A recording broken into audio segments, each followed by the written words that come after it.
مولاي صل وسلم دائما ابدا. سوال ہے کہ جنازہ کے بعد اہل میت کے گھر جا کر قل پڑھنے کی شرعی حیثیت کیا ہے؟ بہت سارے مقامات پر یہ دستور ہے کہ جنازہ پڑھنے کے بعد جو دوست احباب اقربا رشتہ دار یا خیر خواہ خیر اندیش جو ہوتے ہیں صاحب خانہ کے اہل میت کے، تو وہ ان کے گھر جا کر کے قل شریف پڑھا کرتے ہیں، فاتحہ پڑھا کرتے ہیں. تو اس کی شرعی حیثیت ظاہر سی بات ہے کہ قرآن پڑھنا، اس میں کیا شرعی حیثیت ہو سکتی ہے؟ یہ تو ہر مسلمان جان سکتا ہے کہ قرآن پڑھا جائے گا، اس کا ثواب ان کو ملے گا، گھر والے کو بھی ان کا ثواب ملے گا، پڑھنے والے کو بھی اس کا ثواب ملے گا. اور میت کے نام پہ جب اصال ثواب کیا جائے گا تو میت کو بھی اس سے تسکین ملے گی، راحت ملے گی، ثواب ملے گا، عذاب میں تخفیف ہوگی یا عذاب ہٹا بھی لیا جا سکتا ہے. تو بے شک یہ دستور بڑا مستحسن ہے، اور اس دستور کو بلکہ باقی رکھنا چاہیے. جو اچھا دستور قائم ہو جائے اس پر دوام، استمرار، استحکام اور استقلال برتنا چاہیے، تاکہ یہ دستور حسن باقی رہ سکے، آئندہ نسلوں تک بھی یہ دستور منتقل ہو سکے. تو یہ بہت ہی اچھا دستور ہے اور امر مستحسن ہے. اور اس سلسلے میں ایک چیز کا اور اضافہ کر دوں کہ اللہ تعالیٰ اگر توفیق دے تو یہ بھی کریں کہ قبر پر یعنی دفن کرنے کے بعد قبر کے پاس اتنی دیر تک ٹھہریں کہ جتنی دیر میں ایک اونٹ کو ذبح کر کے اس کا گوشت تقسیم کر دیا جائے. اب ایک اندازہ کرنا ہوگا کہ اتنی دیر میں ذبح بھی کیا جا سکتا ہے، ذبح کرنے کے بعد اس کا گوشت تقسیم بھی کیا جا سکتا ہے. ایک اندازہ ہو جائے، مثلا آدھا گھنٹے کا اندازہ ہو جائے، پون گھنٹے کا اندازہ ہو جائے، یا 20-25 منٹ کا اندازہ ہو جائے. تو جتنی دیر کا اندازہ ہو اتنی دیر تک اور قبر پہ رکا جائے. تو اس سے کیا ہوتا ہے کہ میت کو انس ملتا ہے، میت کو سوالات نکیرین میں بھی آسانی ہوتی ہے، اور وہ اپنے اندر حوصلہ پاتے ہیں جواب دینے کا. اور اللہ توفیق دے تو اس پر تلقین بھی کریں، لا الہ الا اللہ محمد رسول اللہ کی تلقین بھی کریں. لقنوا موتاکم لا الہ الا اللہ، یہ حدیث شریف ہے. تو اس کے بارے میں علماء شارحین حدیث دونوں طرح کی باتیں بیان کرتے ہیں. ایک اس کا مطلب یہ لیتے ہیں کہ جب نزا کی گھڑی ہو، موت کی گھڑی ہو، روح نکلنے والی ہو، اس موقع پر لا الہ الا اللہ کی تلقین کی جائے تو معنی مجازی کے اعتبار سے موتا کا اطلاق وہاں پر بھی ہوگا. حالانکہ وہ مرے نہیں ہیں، مرنے والے ہیں، مگر معنی مجازی کے اعتبار سے ان کو بھی موتا کہہ دیا جاتا ہے. تو معنی مجازی کے حساب سے مرنے سے پہلے کے لیے بھی اس حدیث کو محمول کر سکتے ہیں، اور معنی حقیقی کے اعتبار سے کہ مر جانے کے بعد، تو دفن کرنے کے بعد اگر آپ اتنی دیر تک کھڑے رہتے ہیں اور لا الہ الا اللہ کی تلقین کرتے ہیں تو میت کو دو فائدہ ہوگا. ایک تو آپ سب کی موجودگی سے انہیں انس ملے گا، قبر کی وحشت میں کمی ہوگی، خوف میں کمی ہوگی، اور تنہائی کا احساس کم ہوگا. نکیرین کے سوالات کے جواب میں بھی ان کو آسانی ملے گی، اور آپ کی تلقین سے خدا نے چاہا تو اس کو جواب بھی دینا آسان ہو جائے گا. تو اتنی دیر تک اگر قبر پہ ٹھہرنے کا دستور بنا لیں تو الحمدللہ یہ بھی بہت ہی امر مستحسن ہے اور باعث خیر و برکت بھی ہے. اور اگر ہو سکے تو اگر اس میں حافظ قرآن کوئی ہیں تو حافظ قرآن ہے تو سورہ بقرہ کی تلاوت کریں، الف لام میم سے لے کر مفلحون تک سرہانے جانب کھڑے ہو کر، اور آمن الرسول سے ختم سورہ تک وہ پائنتے جانب کھڑے ہو کر. تو الحمدللہ اس کا ثواب بھی بہت زیادہ ہے، اور میت کو اس کا تو بے شمار فائدہ ہے. تو اللہ توفیق دے تو رسم میں، دستور میں اس کا بھی اضافہ کر لیا جائے. تو اس کا ذکر تو حدیث شریف میں باضابطہ صراحت کے ساتھ آیا ہے، تو یہ بھی اگر معمول بنا لیں تو بہت ہی بہتر بات ہو. بسم اللہ الرحمن الرحیم. سوال ہے کہ کسی غیر نبی کے پیچھے، غیر سنی کے پیچھے نماز پڑھنا کیسا ہے؟ یعنی امام غیر سنی ہو تو غیر سنی امام کے پیچھے سنی کا نماز پڑھنا کیسا ہے؟ جواب اس کا تقریباً میں سمجھتا ہوں کہ اکثر و بیشتر لوگ جان رہے ہوں گے، پھر بھی میں اس کی وضاحت کر دیتا ہوں. ہو سکتا ہے بہت سارے لوگ اس میں غفلت میں بھی رہتے ہیں. وہ سوچتے ہیں کہ چلو بھائی سبھی لوگ تو اللہ کا نام لیتے ہیں، سبھی لوگ تو نماز ہی پڑھتے ہیں اور قبلہ ہی کی طرف منہ کرتے ہیں، اور جیسی نماز ہم پڑھتے ہیں وہ بھی پڑھتے ہیں اسی طرح. 4 رکعت ظہر ہم بھی پڑھتے ہیں، 4 رکعت وہ بھی پڑھتے ہیں، 4 رکعت عشاء ہم بھی تو وہ بھی، یعنی مطلب ساری باتوں میں مساوات ہے، تو پھر نماز کیوں نہیں ہوگی؟ تو اس طرح سے لوگوں کے دل و دماغ میں یہ رہتی ہے باتیں. تو اس سلسلے میں عرض کر دوں کہ دیکھیے غیر سنی کے پیچھے سنی کی نماز نہیں ہو سکتی ہے، قطعی طور پر نہیں ہو سکتی ہے. سنی میں شوافع، حنابلہ، مالکی، حنبلی، حنفی، یہ چاروں کے چاروں لوگ آ جاتے ہیں. حنفی، حنبلی، مالکی، شافعی، یہ چاروں کے چاروں آ جاتے ہیں سنی میں. تو یہ چاروں اپنے ضروری جو عقائد ہیں دین کے، ان عقائد ضروریہ کے معاملات میں متساویت الاقدام ہیں، یعنی سب برابر ہیں اور سب اہل سنت و جماعت ہیں، جماعت حقہ ہیں. ان کو چھوڑ کر کے باقی جو غیر سنی ہیں تو ان کے پیچھے کسی بھی سنی کی نماز ہرگز نہیں ہو سکتی ہے، چونکہ نماز کی اقتداء کی صحت کے لیے لازم اور ضروری ہے کہ امام اور مقتدی کا عقیدہ یکساں ہو، برابر ہو. اگر عقیدے میں اختلاف ہوا، عقائد کا فرق ہوا، تو گویا کہ امام کو مقتدی صحیح نہیں سمجھ رہا ہے، چونکہ عقیدے کا فرق ہوا. تو جس امام کو مقتدی عقیدتاً صحیح نہیں تصور کر رہا ہے، اس کے عقیدہ کو باطل سمجھ رہا ہے، اور امام بھی اس مقتدی کے عقیدہ کو باطل سمجھ رہا ہے، تو اس عقیدے کے اختلاف کی بنیاد پر نہ اس کی امامت درست ہے ان کے لیے، نہ اس کی اقتداء درست ہے ان کی امامت کے پیچھے. لہذا کبھی بھی غیر سنی کے پیچھے سنی کی نماز نہیں ہو سکتی. بلکہ ذرا 2 قدم اور آگے بڑھ کے بتا دوں کہ سنی میں بھی تمام سنی کی نماز سب سنی کے پیچھے نہیں ہو سکتی ہے. مثال کے طور پر سنی ہے اور وہ نفل نماز پڑھ رہا ہے، اب ان کے پیچھے جا کر کے کوئی لگ جائے، اپنے آپ کو خود کو مقتدی بنا دے، امام نفل پڑھ رہا ہے اور یہ بعد میں جانے والا جو مقتدی اپنے آپ کو بنا دیا یہ فرض پڑھ رہا ہے، تو اگلا ہوا متنفل، امام ہو گیا متنفل اور یہ ہو گیا مفترض، فرض پڑھنے والا. تو ہے تو دونوں سنی، مگر مقتدی چونکہ فرض پڑھنے والا ہے، امام چونکہ نفل پڑھنے والا ہے، تو نفل پڑھنے والے کے پیچھے فرض پڑھنے والے کی نماز نہیں ہو پائے گی. سنی کے پیچھے بھی سنی کی سب کی نہیں ہو پاتی ہے. اس طریقے سے مان کے چلیے شافعی ہیں، ان کے ہاں بہت سارے مسائل ایسے ہیں جو جن مسائل میں ہمارا ان کا اختلاف ہے، حالانکہ عقائد میں برابر ہی ہے لیکن فقہی مسائل میں اختلاف ہے.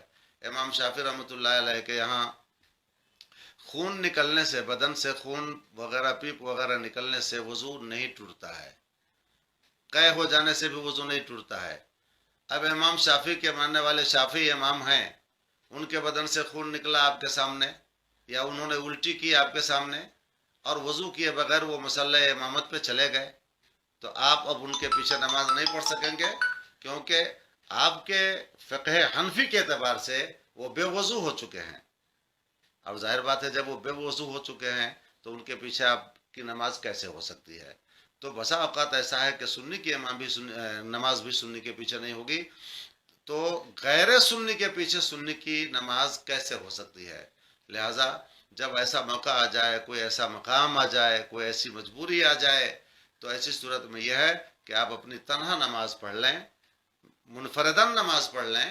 جماعت میں جانے کا شوق تو آپ کا تھا، لیکن امام چونکہ غیر سنی ہے، تو جماعت میں جانے کا جو شوق آپ کے دل میں پیدا ہوا، اللہ تبارک و تعالیٰ اس پر ہی آپ کو جماعت میں شریک ہونے کا ثواب عطا فرما دے گا، اور آپ نماز اپنی منفردن پڑھیے، تنہا پڑھیے. سوال ہے کہ ابھی اس وقت میں بہت ساری حدیثوں کے ترجمے ہندی میں شائع ہونے لگ گئے ہیں، اردو میں بھی شائع ہونے لگ گئے ہیں، قرآن پاک کا ترجمہ بھی ہندی میں آ گیا ہے، اور نوجوان نسل جو ہمارے اردو سے اچھی طرح سے شغف نہیں رکھ پاتے، تو وہ ہندی ترجمہ پڑھ پڑھ کے وہ حدیثیں پڑھتے رہتے ہیں، قرآن شریف بھی پڑھتے رہتے ہیں. تو کیا ہندی میں ترجمہ پڑھنا اور ہندی میں حدیث کا ترجمہ پڑھنا اور اپنے پاس رکھنا، اس سلسلے میں کیا رہنمائی کی جاتی ہے؟ جواباً اس سلسلے میں عرض ہے کہ کوئی دقت نہیں ہے، آپ ہندی میں پڑھ سکتے ہیں، اردو میں پڑھ سکتے ہیں، حدیث کا ترجمہ آپ سیکھ سکتے ہیں، قرآن کا ترجمہ بھی آپ سیکھ سکتے ہیں. خیال اس بات کا رکھنا ضروری ہے کہ پہلے آپ اپنے متعلق عالم سے اس کی تصدیق کرا لیں کہ اس کو ہم پڑھیں یا نہیں پڑھیں، کیونکہ ابھی اتنا نازک دور آ چکا ہوا ہے کہ قادیانی بھی ایک فرقہ نکلا ہوا ہے، وہ بھی قرآن کا ترجمہ کرتا ہے، وہ بھی حدیث کا ترجمہ کرتا ہے، مگر آپ اس کے ترجمے سے سمجھ نہیں پائیں گے کہ کہاں پر آپ کو یرغمال بنا لیا گیا، کہاں پہ آپ کے ذہنی فکری صلاحیتوں کو وہ مفلوج کر دیں گے، اور آپ کو جو اپنے آبا اجداد سے، سلف صالحین سے، صحابہ کرام سے جو عقیدہ آپ کو وراثت میں ملا ہے، اس عقیدے پر کب یہ ڈاکہ ڈال دیں گے آپ کو اس بات کا احساس نہیں ہو پائے گا، آپ سمجھ ہی نہیں پائیں گے۔ اتنا باریک چور دروازہ ہوتا ہے ان کا کہ آپ بالکل ان کو بہتر سمجھتے رہیں گے، اور دھیرے دھیرے وہ غلط عقائد، غلط نظریات، فاسد افکار و خیالات آپ کے دل و دماغ پہ نقش کر جائیں گے، اور آپ اسی کو اصل دین سمجھنا شروع کر دیں گے۔ پھر بعد میں نوبت یہ آئے گی کہ آپ کا جھگڑا اپنے والدین سے ہوگا، اپنے بھائیوں سے ہوگا، اپنے محلے کی مسجد کے اماموں سے شروع ہو جائے گا۔ آپ کہیں گے ہم تو حدیث کا ترجمہ لے کے آئے ہیں، ہم تو حدیث پڑھتے ہیں، یہ تو حدیث میں لکھا ہوا ہے۔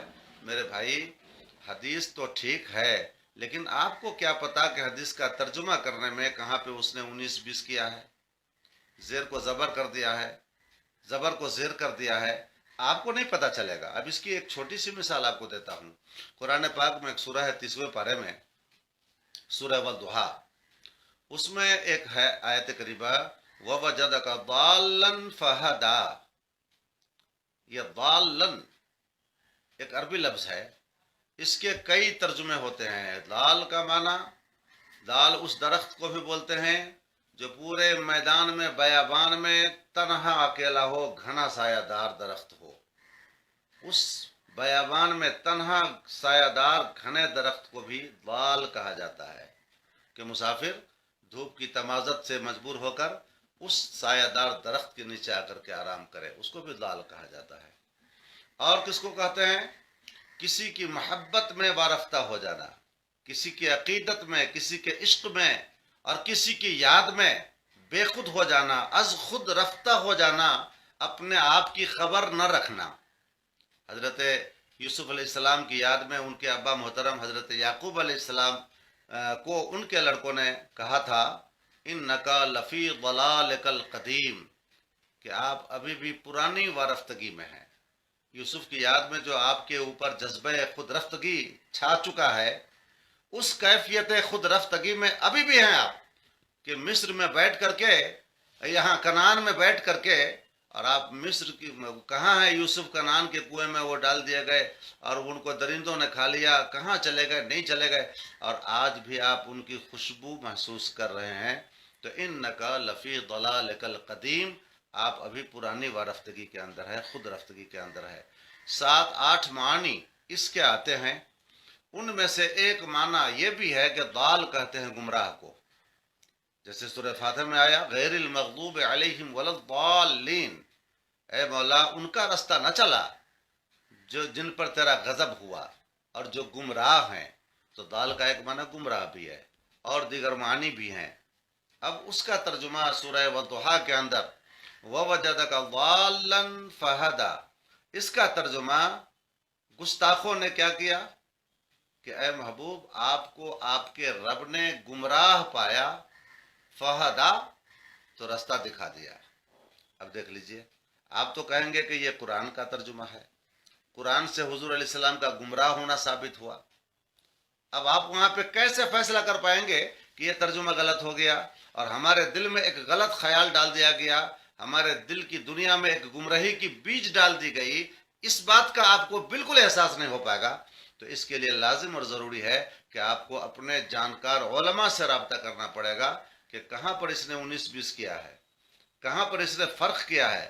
تو اب آپ کو ماشاءاللہ اہل سنت و جماعت کے علماء بتائیں گے کہ ضال کا ترجمہ یہاں پر گمراہ کرنا صریح گستاخی ہے۔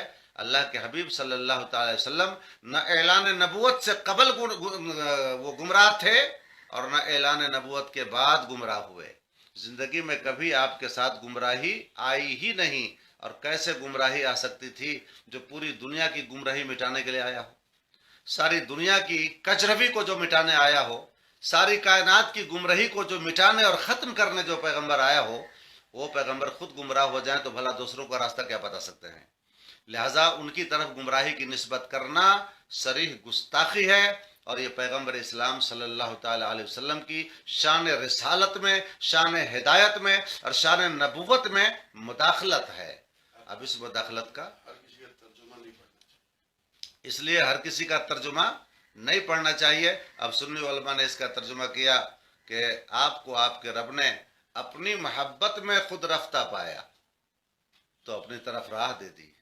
اب اس میں شان رسالت بھی ملحوظ ہو گئی، درجہ نبوت بھی اپنے درجے پہ رہ گیا، اور آیت قرآنی کا ترجمہ بھی اپنے صحیح محمل پہ جا کر کے ٹھہر گیا۔ اس لیے میرے دوستوں، عزیزوں، ساتھیوں، نوجوانوں، آپ ترجمہ کسی بھی ترجمہ کو پڑھنے سے پہلے آپ اپنے قریب کے اچھے سنی عالم سے مشورہ لے لیں، ان کو دکھا لیں کہ یہ ترجمہ ہمیں پڑھنا چاہیے یا نہیں پڑھنا چاہیے، پھر آپ گمراہی سے بچ پائیں گے۔ واللہ تعالی عالم بالصواب۔